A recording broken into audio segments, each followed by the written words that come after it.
5 மாநில தேர்தல்கள் நடந்து முடிந்திருக்கிறது. முடிவுகள் 4ஆம் தேதி வெளிவர இருக்கின்றன.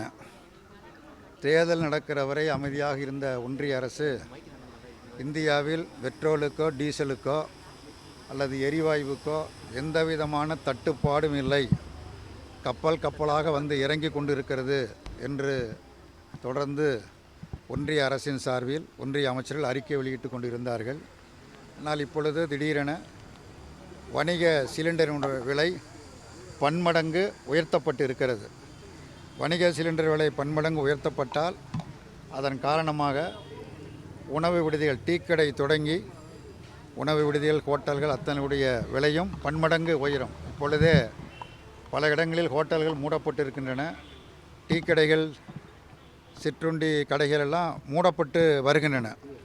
மேலும் மேலும் விலையை உயர்த்துவதன் மூலம் கடும் நெருக்கடிக்கு உள்ளாக வேண்டிய நிர்பந்தம் வரும்.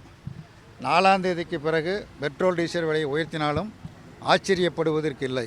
ஆக ஒன்றிய அரசாங்கம் வெளியிடுகிற அறிக்கை என்பது வேறாகவும் நடைமுறை என்பது வேறாகவும் இருக்கிறது.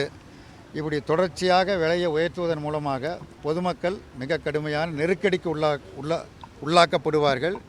நெருக்கடிகளை தவிர்க்க விலையை உயர்த்துவதை திரும்ப பெற வேண்டும் என்று இந்திய கம்யூனிஸ்ட் கட்சியின் சார்பில் வலியுறுத்தி கேட்டுக்கொள்கிறோம்.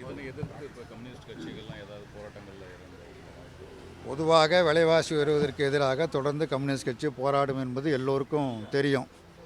அது மாதிரி இப்படி தொடர்ந்து விலையை உயர்த்தப்பட்டால் கம்யூனிஸ்ட் கட்சியை எதிர்த்து கடுமையான போராட்டங்களை நிச்சயமாக உறுதியாக நடத்தும் என்பதை தெரிவித்துக் கொள்கிறோம்.